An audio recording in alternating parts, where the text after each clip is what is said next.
서울시 집행부는 범야권 연립 지방정부가 되어야 합니다. 연립 서울시 정부를 통해 야권의 유능함을 보여주고 정권교체의 교두보를 놓을 것입니다. 저는 어제 말씀드린 대로 정권교체 7부 능선을 향한 다리를 반드시 제 손으로 놓겠습니다. 자, 안철수 국민의당 대표가 지난해 12월에 제안했던 내용이 있습니다. 그러니까 연립정부, 서울시 연립정부를 구성하자라고 제안을 했었는데 그동안 다른 후보들이 여타 답이 없었어요. 맞아요. 그런데 지금 오세훈 전 서울시장이, 그러니까 오세훈 예비 후보가 두 달 만에 지금 화답을 했군요. 그렇습니다. 네. 이게 선거 전략 차원인지 네. 아니면 뭐 정치 철학의 차원에서 일부러 대답을 안 것인지 했을까요? 지금까지? 아마 타이밍을 보고 있다가 굳이 이야기를 꺼낼 필요가 없었다면 안 꺼냈겠죠. 네. 문제는 지금 당 조직력은 국민의힘이 큰데 내부에서 4명의 예비후보가 경선 중이고 지금 안철수 대표는 혼자 또 이제 범야권 지지율은 높은 편이에요. 그러다 보니까 이제 안철수 후보의 제안에 뭔가 이제 동의를 표하면서 또 새로운 이제 전략을 시도하는 중입니다. 오세훈 그런데 전 시장의 이야기는 이 일견 또 제가 듣기에는 합리적이에요. 왜냐하면 나는 이 보수 정당 내에서도 국민의힘 내에서도 중도 우파에 속한다. 그런 면에서는 안철수 대표와 지지층이 또는 이 정치적인 노선이 다르지 않다. 중도라는 것에 방점을 찍은 겁니다.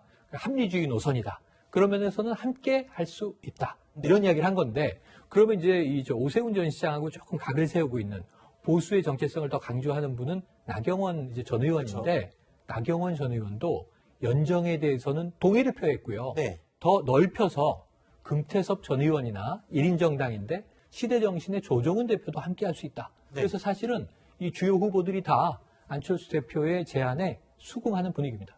서울시장 보궐선거를 앞두고 야권에서는 후보 단일화라는 주제로 정말 많은 갈등과 충돌이 있었습니다. 하지만 지금 서울시 연정 구성을 외치면서는요, 제안을 받아들이면서 안, 오, 나 이 세 후보가 뭉칠 수 있을지 관심이 모아지고 있습니다. 야권 단일 후보를 내고 그리고 그렇게 해서 이번 서울시장에서 선거에 승리한다는 것이 그 과정의 하나다 이렇게 생각을 합니다.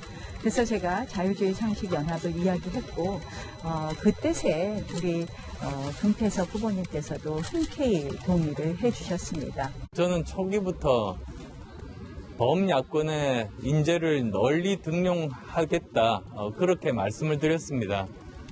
지금 그 두 후보님께서 하신 말씀은 이 단일화에 대해서 의지가 있고 진정성이 있다. 그렇게 말씀하신 걸로 받아들이겠습니다.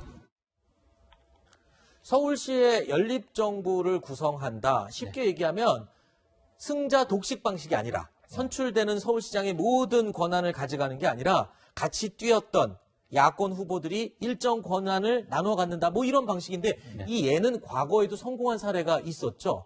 대표적인 게 아마 DJP 연합이다라고 하는데 설명을 좀 해주시죠. 사실은 그 연정이라고 하는 건 내각제에서 보통 있는 거죠. 그런데 대통령제에서는 거의 불가능했는데 지금 DJP 연합 같은 경우에는 대표적으로 성공한 예입니다.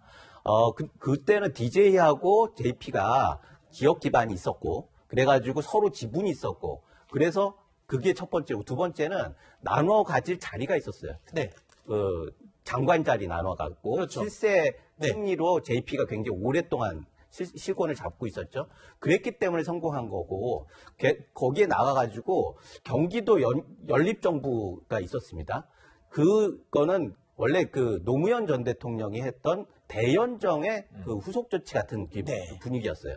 대연정이 현실적으로 그때 야당에서 용납하지 않자 무산이 됐는데 작은 차원에서 연정을 해보자 그래가지고 남경필 지사가 경기도 차원에서 연정을 가능하지 않겠느냐라고 해가지고 부지사를 그 상대당에게 넘겨준 거죠. 그래서 일정 정도 했는데 성과가 과연 좋았는지는 아직은 모르겠습니다.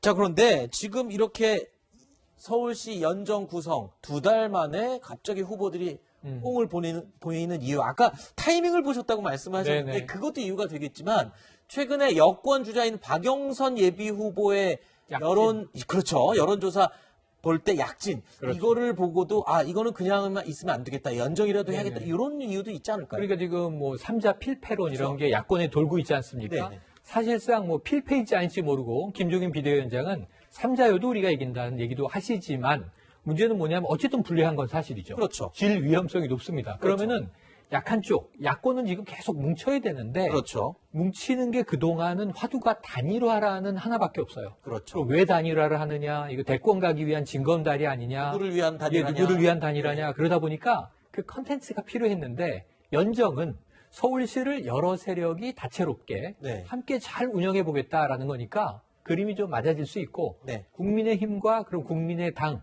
그 외 기타 소수야당도 네. 함께 할 수 있다는 거 아닙니까? 네. 어찌 보면 이제 반여 전선이 만들어지는 셈인데 그렇죠. 요거는 이제 보수 지지층 유권자 일부가 재밌겠다, 네. 흥미롭다 하는 생각을 할 수 있는 발상이기 때문에 네. 그리고 단일화보다는 진일보한 방식이다. 그렇군요. 이런 얘기를 이제 평해 볼 수 있겠습니다.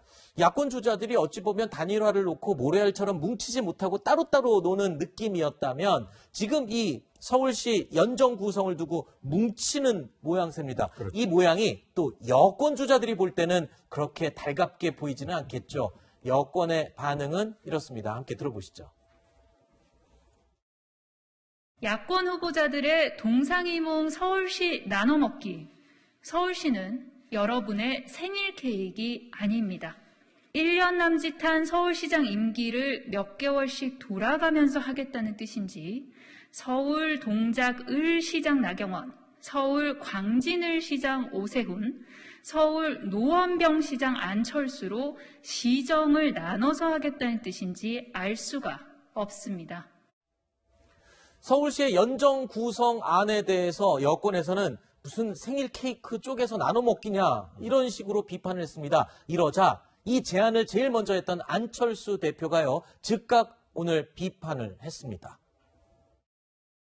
당연한 주장과 합리적인 제안을 권력 나눠먹기로 왜곡 호도하고 있습니다. 나라를 절단내고 자기들끼리 해먹느라 배가 부르다 못해 배 터지는 소리 하고 있는 여당은 비난할 자격이 없습니다. 정치의 절반은 말이라고 하더니 정말 이 집 말의 잔치가 이루어지고 있는 것 같습니다. 네. 야, 지금 뭐 케이크 나눠 먹기냐 그랬더니 또 강력하게 또 반발을 했습니다. 배 터지는 소리 한다 이렇게 나왔습니다. 사실 여권에서는 긴장이 될 수밖에 없는 부분도 있는 것 같습니다. 이렇게 힘을 규합하면 아무래도 선거에서 유리한 고지를 점할 수밖에 없는 부분이 네. 있을 텐데요. 그렇다면 지금 이 연정을 이야기하는 것이 얼마나 현실성이 있고 그렇다면 선거에 굉장한 유리한 어떤 지점으로 작용할 것인지는 조금 의문이 표해지는 부분이 있습니다. 네. 왜냐하면 이게 아까 말씀드렸듯이 박영선 전 장관의 어떤 등장 이후에 그 지지율과 관련해서 굉장히 선거 공학적, 정치 공학적으로 접근하는 부분이 있어 보이고 네. 아까 민주당 대변인이 이야기했듯이 시정을 펼쳐나가는 데 있어서 시간이 1년밖에 되지 않습니다. 그렇다면 사실상 어떤 본인들이 인사권을 행사할 수 있는 자리를 배분하는 정도의 그런 권력 배분에 그칠 가능성이 상당히 높고 정치 철학을 공유해서 뭔가 시정을 펼쳐나가든가 이럴 수 있는 시간적 여력은 없는 상황으로 보입니다. 네, 역시 장유미 변호사님도 개인 이 의견을 전제로 이 해석을 해주셨는데 김우석 교수님께서 지금 손을 딱 드셨어요. 짧게 반박 의견이 있으면 짧게 개인 의견을 전제로 짧게 얘기해 주세요. 지난번에 남경필 지사 사회통합 그거는 케이크를 나눠 드셨잖아요. 네. 그런데 자기 몫이 지금 없다고 해가지고 비난하는 게 말이 됩니까? 네, 알겠습니다. 거기까지만. 굉장히 짧고 명료하게 진짜 얘기해 주셨군요.